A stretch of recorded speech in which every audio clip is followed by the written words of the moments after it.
Welcome back. You're watching News X. My name is Vineet Malhotra. Fresh satellite images are making the rounds on social media showing damage to Pakistani military infrastructure around the Kirana Hills in central Pakistan. One of the images shows the runway at the Sargodha Air Base and the repairs that have been made in the aftermath of Indian strikes on the facility. But more interestingly, another image showing damage in Kirana Hills in proximity of a Pakistani military outpost, no less, is also going viral.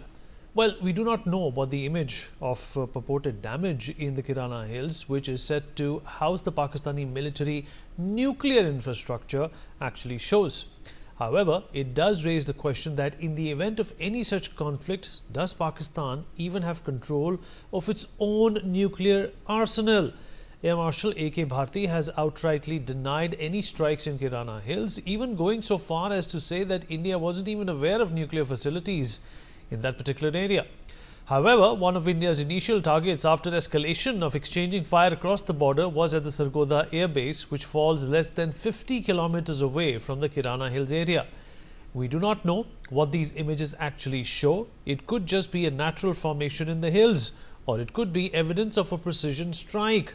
But the evidence does prompt the big question. In the event of such an attack on Pakistan's nuclear infrastructure, who actually controls Pakistan's nuclear weapons?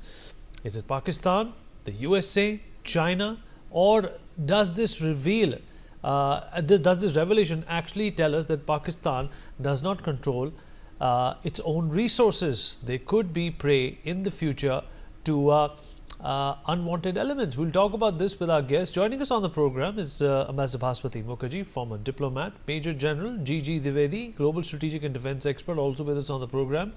Major General Sudhakar Ji, senior geopolitical and strategic defense expert, with us on the program. Last but not the least, Pathikrit Pine, geopolitical expert, also joins us on the show as well. General Dwivedi, I'll begin with you. Well, we were all reading reports about India striking very close to Pakistani nuclear facilities. We took pride in that, but of course the Air Force said that they were not aware. Perhaps this is a secret matter and everything cannot be laid out on the table. But the concern now arises, sir, that Pakistan, a country that is bootstrapped in terms of its economic affairs, has a negligible GDP growth, is totally dependent on Turkey and China for its defense procurements as well.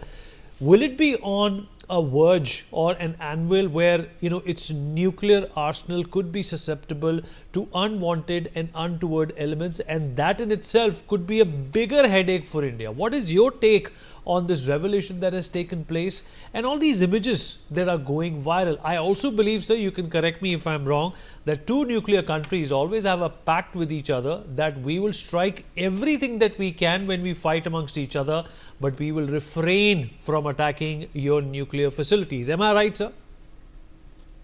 Absolutely, Vineet. The point at issue is that we need to take a total look as to what exactly. Are you able to get me? Am I visible on Yes, the? sir. Loud and clear. Okay, thank you. Because on my, iPad, I couldn't see the image. Okay, there's some very pertinent question, Vineet. The first and foremost, let's start.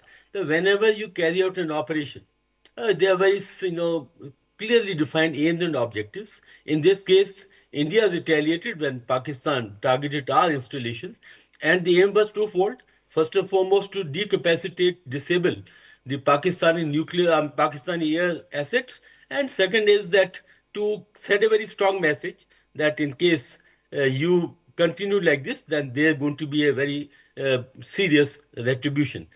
Now, the 11 targets were engaged, and Sargodha was one of the targets.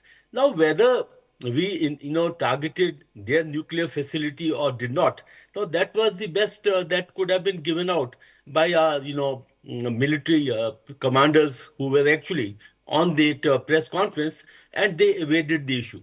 So, therefore, it may not be very fair for us to conjecture because, after all, we are only going to be using our commonsensical knowledge and what is available on the satellites. But officially, they did not acknowledge and they evaded the issue. That's where point number one. Now, secondly, you raised a very important question as to are these nuclear assets of Pakistan, are they actually in safe hands or not?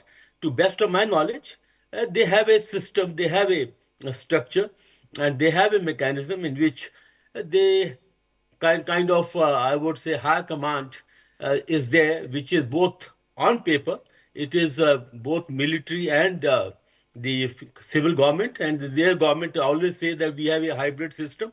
So therefore, there are two agencies, civil and the military, which actually control this. That is on the paper. But how exactly it is on the ground, that's a big question mark. Third point you raised was that there is an understanding, definitely, that we'll target in war every every military or war making potential or war making machinery, but we will refrain from targeting the nuclear installation. There is in fact an agreement on that. But then again, there is a thin line between the nuclear installations and the nuclear facilities that is to be used by the military. And you cannot actually, I would say, separate these two out, because wherever there are conventional assets, there could be also co-located nuclear assets. So it's very difficult to, in the battle zone, in the war field, in the warfare, that to single out what exactly is the conventional and what exactly is the nuclear. That is a very big question mark, and that is where you cannot draw a delineation, or you cannot separate these two. So all I can say is that we did target. Did we target the nuclear installation? Big question mark.